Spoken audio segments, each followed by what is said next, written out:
नमस्कार, आगाज एक्सप्रेस देख रहे हैं आप और मैं हूं आपके साथ सिद्धि सिंह।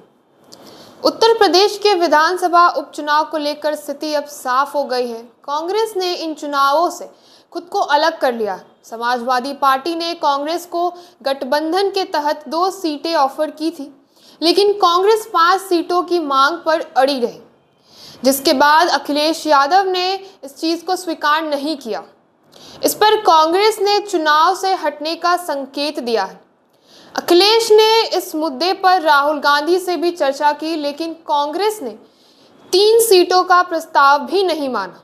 लोकसभा में इंडिया गठबंधन बनाने वाले कांग्रेस को विधानसभा स्तर पर यह चुनौती आ रही है, जिसमें कई राज्यों में गठबंधन की मजबूत करने की कठिनाइयां दिखाई दे रही है, जैसे कि हरियाणा और महाराष्ट्र में।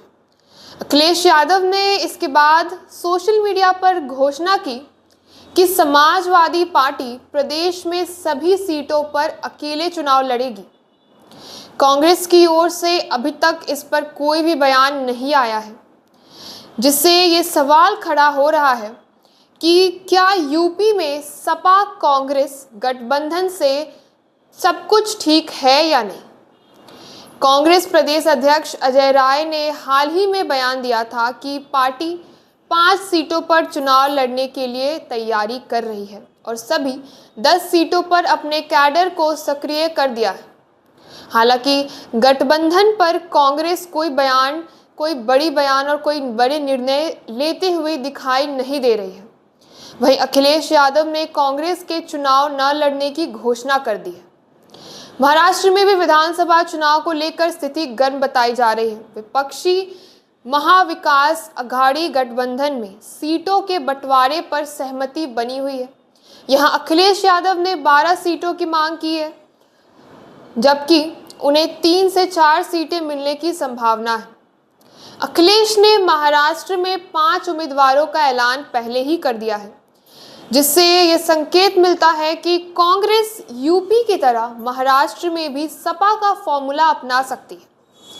हरियाणा में हार के बाद कांग्रेस को एक बड़ा ही झटका मिला है, जिससे उनकी रणनीति पर काफ़ी बड़ा प्रभाव पड़ा है और ये साफ तौर पर स्पष्ट भी दिखाई दे रहा है।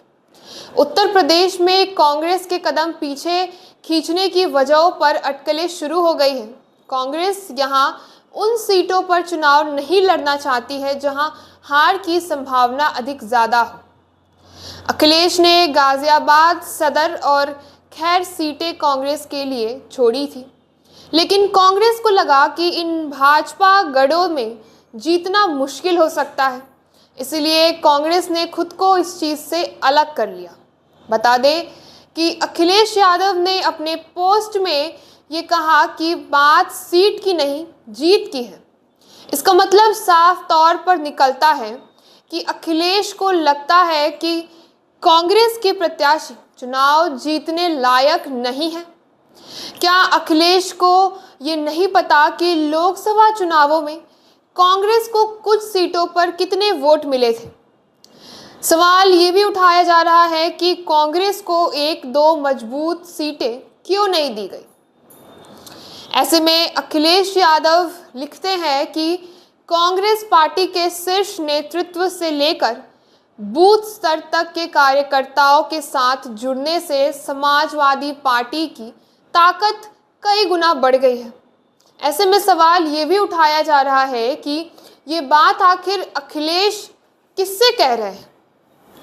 क्या अखिलेश और प्रदेश की जनता ये नहीं जानते कि कांग्रेस में बूथ स्तर पर अब कोई कार्यकर्ता सक्रिय नहीं है। ये भी कांग्रेस की एक असली कमजोरी मानी जा रही है, वरना उसके कोर वोटर्स तो वापस उनके साथ आ ही रहे हैं। शायद अखिलेश इसी वजह से कांग्रेस को मजबूत होते नहीं देखना चाहते। उन्हें पता है कि अगर कांग्रेस को थोड़ा भी मौका मिला तो यूपी में समाजवादी पार्टी की पूरी बुनियाद हिल सकती है, क्योंकि लोकसभा चुनाव में जो दलित वोट समाजवादी पार्टी को मिले थे वे अखिलेश यादव के कारण नहीं, बल्कि कांग्रेस और राहुल गांधी की वजह से थे।